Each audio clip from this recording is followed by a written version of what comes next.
This is Kathy Biehl of EmpowermentUnlimited.net with Astro-Insight for the week of November 3rd, 2025. This is one of the two most astrologically active weeks of the entire month. And instead of giving you the blow by blow, let's look at the big picture. The social vibe is moving from one mode of expression to another. What we value, how we get along with each other, how we push ourselves forward, how we actually go after what we want, also undergoing a really big change, while two influences push us backwards. So we're in a metamorphic shift societally and also being forced to go back over recently traveled territory. And in the midst of this, we get a good hard look at what we own, what we do with it, whether we have enough of it, whether it actually means much of anything to us at this point. Venus, the social director of the skies, has many, many, many appointments this week.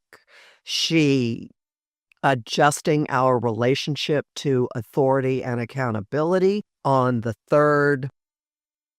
She rules the full moon on the 5th, the Taurus full moon, which has us looking at the tangible, mundane, physical existence of our lives and invites us to move into much more of an awareness of everybody being in the picture. It could increase our creativity. It could increase our sensitivity to the needs of other people. And then the whole notion of what we have and what we want gets incredibly intense. That's on Wednesday, the 5th. And after that, the whole notion of what we want, desires, our relationship to each other, and especially to money, all of that becomes phenomenally intense when Venus moves into the sign of Scorpio on Thursday the 6th, after being on the receiving end of a finger of God. That recurring aspect that emphasizes some part of our existence. And this week, it's probably already clear to you what we own, what we invest in, what our finances are. Really, really big issue. And the whole notion of desire gets even more pumped up when Venus makes a square to her counterpart in money and desire, Pluto, on the 7th, which is Friday. We may have to give something up. We will definitely be focusing, or maybe even refocusing. All right, that's Venus's journey. In the meantime, Mars, the cosmic first responder, the planet that rules how we push ourselves forward, finishes his time in Scorpio with an assist to the cosmic fog machine, Neptune. This happens on Monday the 3rd. Mars makes his final trine to Neptune in Pisces for our lifetimes on Monday. This could send us off into escapism. This could soften our actions incredibly, imbue them with compassion. This could be attacking lies and deceit. This could bring cloaked or subterfuge actions that aren't what they seem. And then Mars on the 4th, on Tuesday, moves into the sign of Sagittarius, which is a much happier place for him and for us.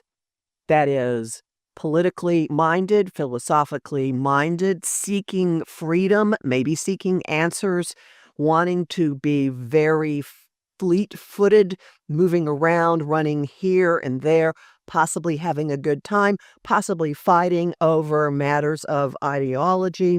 Something surprising will happen as soon as Mars makes this move because he's opposing Uranus at the very beginning of Gemini.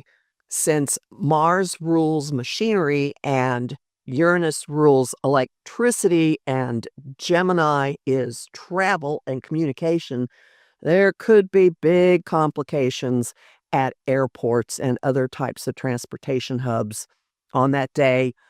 Who knows what will happen with the internet at that point as well. And you may think, oh man, has Mercury gone retrograde? Ha ha! Hold that thought.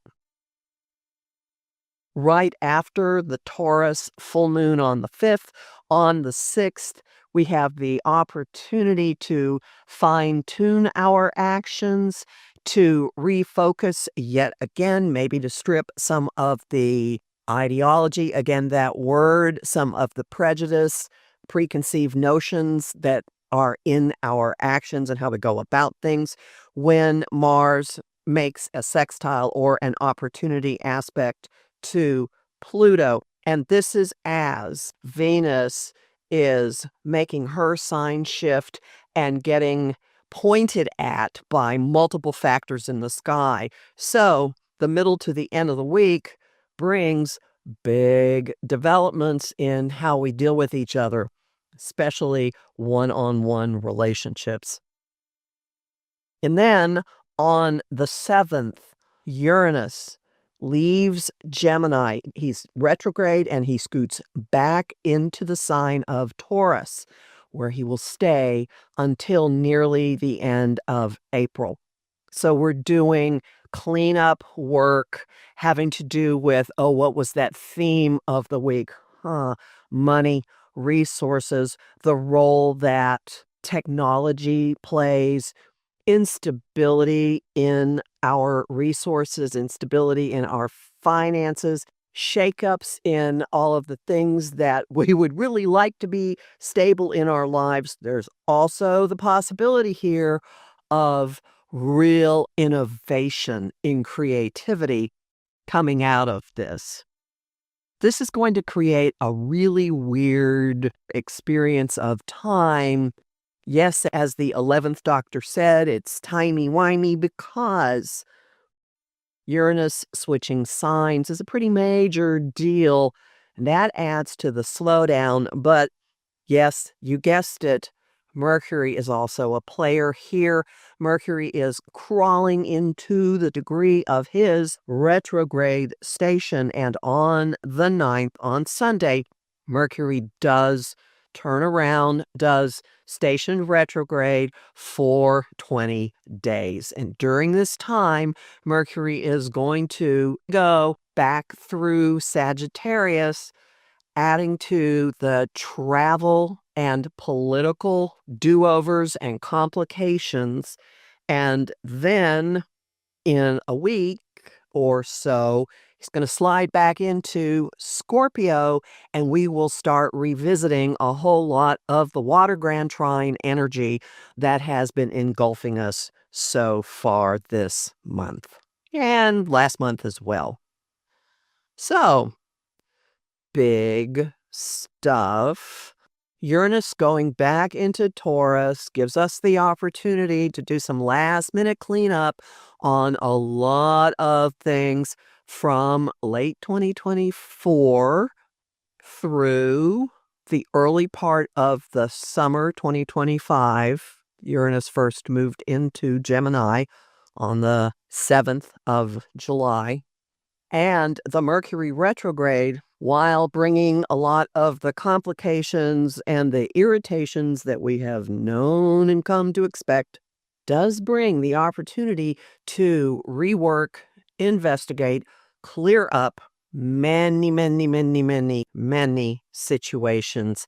And for more about that, you can read my How to Survive a Mercury Retrograde in 2025 guide at Om Times.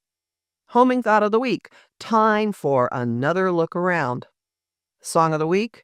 We Are Family by Sister Sledge. And the image of the week is the Six of Pentacles from the Tarot, the philanthropist doling out coins to outstretched hands. You'll learn more about this in my forecasts for the Taurus full moon and the month of November, both of which are at my site, empowermentunlimited.net, where you can sign up for my mailing list and book a session with me.